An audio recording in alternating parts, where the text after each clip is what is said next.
Judi Dench was the live crown jewel of Britain. She played the unbreakable Queen Elizabeth in Shakespeare in Love and the steadfast M in James Bond. She was also the heartbeat of Shakespeare's stage, the voice of truth, the face of grace, and the soul of film.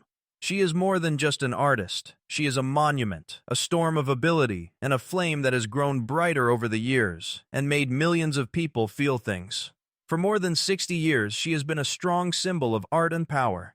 Her presence has changed history, and her voice will always be heard. But even legends have to deal with pain. She lost the love of her life, and for more than 10 years, she has worked hard to keep her eyes from going gray. Now that she is 90 years old, illness is all around her, throwing a cruel shadow over her lonely life. Let's walk through all the wins, losses, and heartbreaks that come with life. Please leave a like before we start if Judi Dench has ever been in your memories. This is your way of honoring her amazing ability. In Judi's earliest memories, there was no laughter among the velvet curtains and the rustling of fabric. Instead, there was a heavy silence and a deep ache that went away with the praise and came back as soon as it ended. She came into the world on December 9, 1934, in the famous city of York, in a house that was full of theater but strangely lacking in love. Reginald Dench, her father, was a respected doctor who had served in the First World War and had wounds from the war that could not be seen. He was there in body, but his spirit was often far away. Eleonora, her mother, spent hours sewing outfits that made the stage shine, but she rarely sewed comfort into her daughter's life. Judi was the youngest of 3 children. She had 2 older brothers. One of them, Jeffrey, would become an actor and unintentionally open a door for her. Even though the house was full of fabric, scripts, and practice echoes, love wore a mask inside those walls. It was formal, quiet, and unspoken. For Judi, childhood wasn't judged by lack of food or shelter, but by the pain of not being seen while being surrounded by actors, scripts, and the sound of rehearsals. She watched her own life go by as she grew up. In later years, she would think about how careful she had been as a child, always watching and rarely speaking up. A little girl who lived on the edges of the play and watched other people shine while her heart waited in the dark. The York Mystery Shows were where she first performed on stage, not a big theater. A tradition in the neighborhood where kids from schools and people who lived there performed together. She was cast as the Virgin Mary, a holy person that people look up to. The crowd looked at her for a short time, but Judi didn't remember being proud. It was the quiet that followed, the sudden drop from divine light back into a house where most people didn't notice how she felt. That was never the start of a job, but an unpleasant reminder that she still had to carry the weight of not being seen. On her way home, even when holy light shone on her, she wasn't broken by the quiet, though. It made her up. It taught her to listen longer than most people, to pick up on things other people missed, and to hide her feelings so deeply that when they came to the surface, they hit her right in the heart. Her art would grow from that quiet pain, that wound that no one could see. The world hadn't seen Judi Dench yet, but the shadows were already getting her ready for a voice that would change history, a presence that would change history, and a fire that would never go out. She wasn't crushed by the silence of her childhood. It made her up. When Judi walked into the Royal Central School of Speech and Drama, she didn't bring glitz or beauty. Instead, she brought something much more rare, the quiet strength of a girl who had been hidden for too long. While other people were full of confidence, Judi had scars that had turned into sensitivity and pain that had turned into meaning.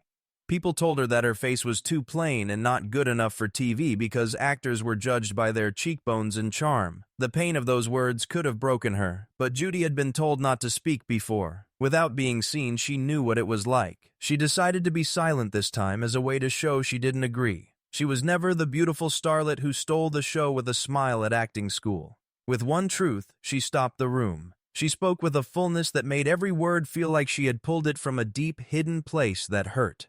Her peers learned how to do things. Judi showed them real life. Professors talked behind her back about how precise she was and how she could make a single stop mean so much. It wasn't a trick, it was revealed. When she walked onto the stage of the Old Vic in 1957 as Ophelia in Hamlet, that secret finally broke. It was a role of weakness, madness, and falling apart. For Judi, it wasn't acting, it was letting go. All the years of holding back her feelings and being told she wasn't seen came out in one devastating show. Bad people didn't have any strong enough words. They said she wasn't Ophelia, she changed into her, she cut her. Judi Dench stopped being laughed at because she wasn't pretty enough at that point. She could no longer be denied. It wasn't long before she joined the Royal Shakespeare Company. She would use Juliet's innocence, Titania's magic, and Lady Macbeth's fear there. There was no paper figure for these people. In Judy's hands, they were real people with hearts and bodies. She had been turned down and had doubts about her story. Instead, she took the pen, made drama history, and made everyone watch. It's not true that the girl who used to walk home alone from the York mystery shows never came back. She used that silence as a tool, and Judi Dench had changed into something truly amazing by the time she got to the heart of the Royal Shakespeare Company.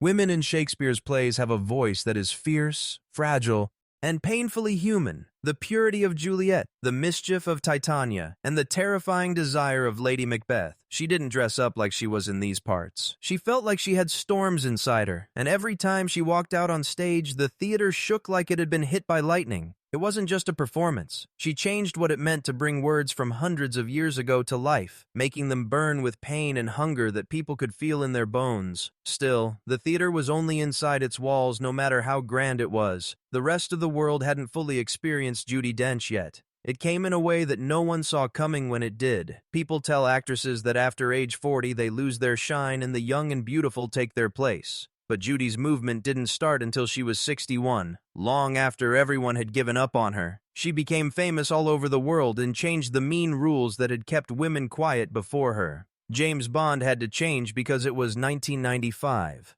In GoldenEye, Judi Dench played M, the head of MI6, who is very strict. Bond was told what to do by a woman for the first time. But Judi didn't just play the part, she made it her own. She wasn't just an office worker for her M. She was the franchise's moral heart, a leader whose words were like fire wrapped in iron. She became Bond's conscience, his harshest critic, and his only real equal over the course of 7 movies. As if they were Judi herself, people cried when M died in Skyfall while being held by Bond. There was no playing there. The screen was torn apart by events. Grief came to life. Still, not even Bond was her biggest surprise. She only had 8 minutes of screen time in Shakespeare in Love in 1998. Why 8 minutes? Not even a song's length.